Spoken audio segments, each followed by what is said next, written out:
आज से तकरीबन 100 साल पहले 1915 में एल्बर्ट आइंस्टाइन ने एक थ्योरी दी थी जिसके मुताबिक science without religion is lame, religion without science is blind. अब इस स्टेटमेंट का क्या मतलब है, हम आपको समझाते हैं। साइंस और रिलीजन दोनों अपने अपने तरीकों से यूनिवर्स को समझाने की कोशिश करते हैं। साइंस की वजह से हम चीजें देखते हैं और महसूस कर सकते हैं और फिर उनकी एक्सप्लेनेशन की जाती है, लेकिन जो चीजें हम नहीं देख सकते या जिसका हमें नहीं पता चलता, रिलीजन उसको समझाने में गाइड करता है। कुरान पाक में हजारों दफा कहा गया है कि आप नेचर पे गौर फिक्र करें। जैसे आप देखते हैं कि इस कायनात में हर चीज एक निजाम के साथ चल रही है, जैसे सूरज, चांद और सितारे, ये सब अल्लाह की कुदरत का निजाम है। मगर साइंस इन चीजों का सिर्फ फिजिकल एक्सप्लेनेशन देती है और कहती है कि ये सब कुदरत का कानून है, लेकिन इनके पीछे जो इरादा है वो अल्लाह पाक की जात का है। दोस्तों, ब्लैक होल्स के बारे में हमें बहुत सी कहानियां सुनने को मिलती हैं। बहुत से लोग कहते हैं कि ब्लैक होल्स दूसरी दुनिया में जाने का एक रास्ता है, और जब हम उस दुनिया में जाते हैं तो हम एक ऐसी कायनात में पहुंच जाते हैं जहाँ एक अलग ही किस्म की जिंदगी होती है और वहाँ पर कभी मौत नहीं आती वगैरह वगैरह। और कुछ लोग तो ये भी मानते हैं कि ब्लैक होल्स खुदा तक पहुँचने का एक रास्ता है,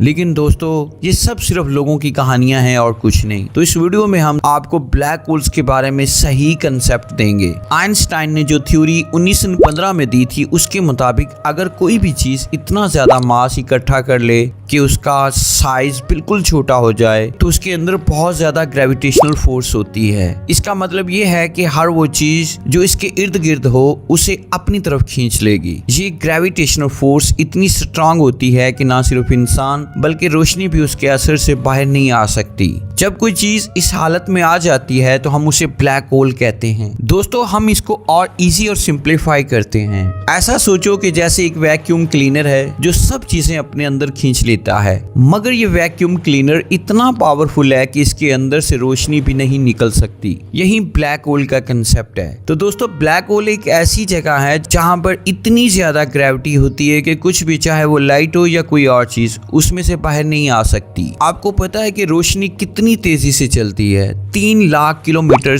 पर सेकंड। ये इतनी तेजी से चलती है कि एक सेकंड में जमीन का चक्कर काट सकती है, मगर ब्लैक होल में ये रोशनी एक दफा चली जाए तो फिर बाहर नहीं आ सकती। दोस्तों, अब आपको बताते हैं कि ब्लैक होल बनता कैसे है। जब एक बहुत बड़ा स्टार अपनी जिंदगी के आखिरी मराहिल पर होता है तो वो एक एक्सप्लोजन यानी धमाका करता है जिसे हम सुपरनोवा कहते हैं। इस एक्सप्लोजन के बाद अगर स्टार का मास बहुत ज्यादा हो तो वो कोलैप्स होकर ब्लैक होल में बदल जाता है। अब सवाल पैदा होता है कि स्टार एक्सप्लोजन क्यों करता है? स्टार एक्सप्लोजन का प्रोसेस उनकी लाइफ साइकिल का एक नेचुरल हिस्सा होता है। स्टार एक्सप्लोजन तब होता है जब एक स्टार अपनी जिंदगी के आखिरी मराहिल तक पहुंचता है। जब स्टार की एनर्जी खत्म हो जाती है तो स्टार के अंदर वाले हिस्से का वॉल्यूम छोटा हो जाने की सूरत में वो बहुत हार्ड हो जाता है, और जब ये कोलैप्स होता है तो इससे प्रेशर और टेम्परेचर इतना बढ़ जाता है कि स्टार का बाहर वाला हिस्सा एक्सप्लोड हो जाता है ऑटोमेटिकली। ये एक्सप्लोजन बहुत ताकतवर और खतरनाक होता है। इस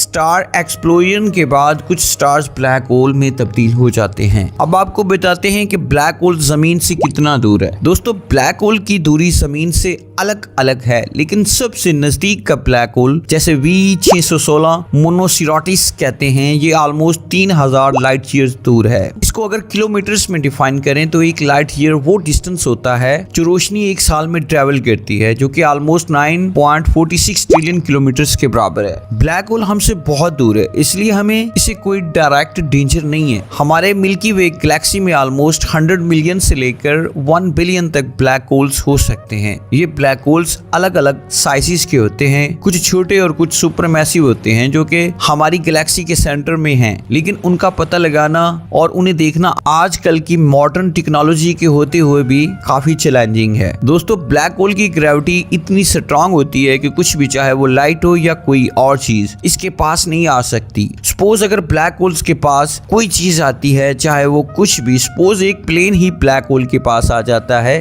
तो ब्लैक होल उसको अपनी तरफ खींच लेगा। दोस्तों, ब्लैक होल्स के अंदर क्या होता है ये अभी तक का एक राज है। दोस्तों एक और बात, लोग सोचते हैं कि ब्लैक होल सिर्फ स्पेस में ही होते हैं, लेकिन ये गलत है। ब्लैक होल हमारे गैलेक्सी के सेंटर में भी होते हैं। ब्लैक होल अपने अंदर स्टार्स और गैसेस खींचते रहते हैं, जिसकी वजह से उनका मास बहुत ज्यादा बढ़ता रहता है। अब आपको बताते हैं, क्या ब्लैक होल प्लेनेट जमीन से बड़ा होता है? जी हाँ, ब्लैक होल का साइज जमीन से बहुत बड़ा हो सकता है, लेकिन ये डिपेंड करता है कि ब्लैक होल का मास कितना है। मिसाल के तौर पर एक सुपर मैसिव ब्लैक होल जो अक्सर गैलेक्सीज के सेंटर में होता है, उसका साइज जमीन से बहुत ज्यादा होता है, लेकिन ब्लैक होल जमीन से छोटे भी होते हैं। दोस्तों पहली बार 2019 में खींचा गया ब्लैक होल का photo event horizon telescope project ने लिया, जो दुनिया भर के 8 रेडियो टेलीस्कोप्स को एक साथ जोड़कर काम करता है। ये फोटो M87 गैलेक्सी के सेंट्रल ब्लैक होल का है, जो हमसे लगभग 55 मिलियन लाइट ईयर्स दूर है, जो कि 520 बिलियन ट्रिलियन किलोमीटर्स बनते हैं। इस फोटो को खींचने के लिए टेलीस्कोप्स ने अप्रैल 2017 में डाटा इकट्ठा किया था, जिसे फिर कम्प्लेक्स एल्गोरिथम्स का इस्तेमाल करके प्रोसेस किया गया। 10 अप्रैल 2019 को ये हिस्टोरिक इमेज सबके सामने पेश की गई,